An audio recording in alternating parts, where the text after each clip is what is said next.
नमस्ते। आज हम जीवन के सबसे बड़े रहस्यों में से एक की तह तक जाएंगे। सवाल यह है कि क्या हम सब, मतलब इस धरती पर मौजूद हर एक जिंदा चीज, क्या हम सब एक ही पहले जीव से आए हैं? अच्छा, जरा सोचिए। समंदर की गहराइयों में वो विशाल वेल और हमारे बगीचे में वो छोटा सा कीड़ा। धरती पर जीवन के कितने अनगिनत, कितने हैरान कर देने वाले रूप हैं, है ना? मतलब ये डाइवर्सिटी, ये विविधता सच में कमाल की है। लेकिन क्या ये सब कुछ, ये सारी की सारी डाइवर्सिटी एक ही जगह से शुरू हुई? यही तो वो बड़ा सवाल है जिसकी पड़ताल आज हम करने वाले हैं। पता है, ये एक तरह की जासूसी कहानी है जो अरबों साल पुरानी है और हम सब मिलकर इसके सुराग ढूंढेंगे। तो चलिए शुरू करते हैं। जीवन के इस अनोखे रहस्य को समझना ये एक ऐसी पहेली है जो अरबों साल पुरानी है, पर कमाल की बात यह है कि इसका जवाब कहीं बाहर नहीं, हमारे अपने अंदर ही छिपा है। तो जैसा मैंने कहा, जवाब हमारे अंदर है, मतलब एक सुराग है। देखिए, हर बड़ी जासूसी कहानी में एक मेन क्लू होता है ना? और इस केस में वो सबसे बड़ा सुराग किसी चट्टान या फॉसिल में नहीं है। नहीं, वो तो हम सब के अंदर है, हर एक जिंदा चीज के अंदर। और वो सुराग है DNA, deoxy ribo nucleic acid. ये असल में जीवन की इंस्ट्रक्शन मैनुअल है, एक तरह की बायोलॉजिकल भाषा जिसे इस धरती का हर जीव, चाहे वो कोई पौधा हो, जानवर हो, बैक्टीरिया हो या फिर हम इंसान, सबके सब इसे समझते भी हैं और इस्तेमाल भी करते हैं। और अब एक बड़ी ही मजेदार और हैरान करने वाली बात, क्या कोई यकीन कर सकता है कि हमारा लगभग 40 से 50% डीएनए एक पत्ता गोभी से मिलता जुलता है? हाँ, सही सुना, एक पत्ता गोभी। सुनने में बहुत अजीब लगता है, मैं जानता हूं, पर यह इस बात का सबसे पक्का सबूत है कि हम सब एक ही जेनेटिक लैंग्वेज का इस्तेमाल करते हैं। तो इसका मतलब क्या हुआ? इसका मतलब ये हुआ कि डीएनए एक तरह का जेनेटिक फिंगरप्रिंट है जो हम सब में कॉमन है। सोचिए, जैसे किसी क्राइम सीन पर मिला एक फिंगरप्रिंट सीधा एक ही इंसान की तरफ इशारा करता है, बिल्कुल वैसे ही ये यूनिवर्सल जेनेटिक कोड जीवन की एक ही शुरुआत की तरफ इशारा कर रहा है। तो अब जब सुराग मिल गया है तो चलिए चलते हैं सीधे क्राइम सीन पर और देखते हैं कि ये सब शुरू कहां से हुआ। इसके लिए हमें टाइम में बहुत पीछे जाना होगा, लगभग 4 अरब साल पीछे, एक ऐसी पृथ्वी पर जो आज की दुनिया से भाई बहुत ही ज्यादा अलग थी। कल्पना कीजिए, अरबों साल पहले की धरती, एक उबलती हुई केमिकल लैब जैसी।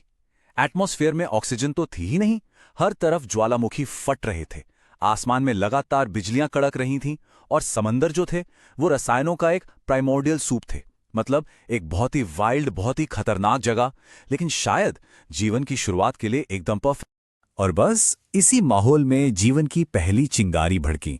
साइंटिस्ट इस प्रोसेस को बायोजेनेसिस कहते हैं। हुआ ये कि समंदर में जो सिंपल केमिकल्स थे, उन्हें बिजली और ज्वालामुखियों से जबरदस्त एनर्जी मिली। इस एनर्जी ने उन केमिकल्स को जोड़ा और अमीनो एसिड जैसे, मतलब जीवन के बिल्डिंग ब्लॉक्स बना दिए। और फिर वो जादुई पल आया। एक ऐसा मॉलिक्यूल बना जो खुद की कॉपी बना सकता था। और बस यही था जीवन की दिशा में पहला और सबसे जरूरी कदम। तो ठीक है, हमारे पास सुराग है डीएनए, हमारे पास क्राइम सीन भी है, वो शुरुआती धरती। तो अब वक्त आ गया है हमारे प्राइम सस्पेक्ट से मिलने का, हमारा सबसे पहला कॉमन एंसेस्टर।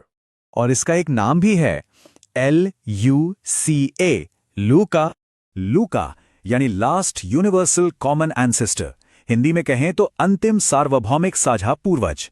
ये वो जीव है जिससे आज धरती पर मौजूद हर जिंदा चीज का वंश जुड़ा हुआ है। हाँ, एक बात समझना जरूरी है, लूका शायद जीवन का सबसे पहला रूप नहीं था, उससे पहले भी जीवन के दूसरे रूप रहे होंगे, लेकिन लूका वो सबसे नया कॉमन एंसेस्टर है जिससे हम सबकी, मतलब हर जीव की वंशावली आकर मिलती है। तो सवाल ये है कि ये लूका आखिर था कैसा? साइंटिस्ट का मानना है कि ये एक सिंगल सेल्ड ऑर्गेनिज्म था, मतलब एक कोशिका वाला जीव। और ये रहता कहाँ था? शायद समंदर की गहराइयों में, किसी ज्वालामुखी के पास, जहां बहुत बहुत ज्यादा गर्मी होती है। ये बहुत सिंपल था, कोई न्यूक्लियस नहीं, कोई कॉम्प्लेक्स पार्ट्स नहीं, लेकिन इसके पास वो सबसे जरूरी चीज थी, जीवन की बेसिक मशीनरी, डीएनए और आरएनए। तो अब जब ये रहस्य लगभग सुलझ गया है, तो एक पल के लिए रुकते हैं और सोचते हैं कि इस पूरी कहानी का, इस खोज का हम सबके लिए आखिर मतलब क्या है।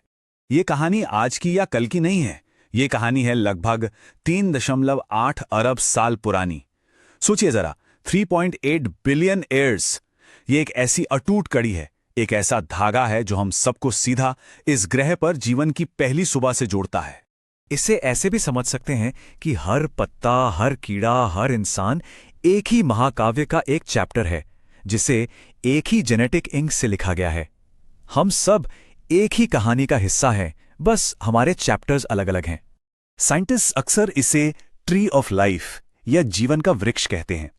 सोचिए, एक विशाल पेड़ जिसकी लाखों करोड़ों शाखाएं हैं और हर शाखा एक अलग प्रजाति है। लेकिन जब आप नीचे जाते हैं तो देखते हैं कि इन सभी शाखाओं की जड़ एक ही है, और वो जड़ वो है लूका। तो आज हमने ये समझा कि कैसे हम सब एक ही जीव से आए हैं। ये सिर्फ एक साइंटिफिक फैक्ट नहीं है, ये एक ऐसी खोज है जो हम इंसानों को एक दूसरे से और इस ग्रह के हर जीव से बहुत गहराई से जोड़ती है। तो अब सवाल ये उठता है कि अगर हम सब एक ही कहानी का हिस्सा हैं, तो फिर इस कहानी का अगला चैप्टर क्या होगा? ये सोचने वाली बात है।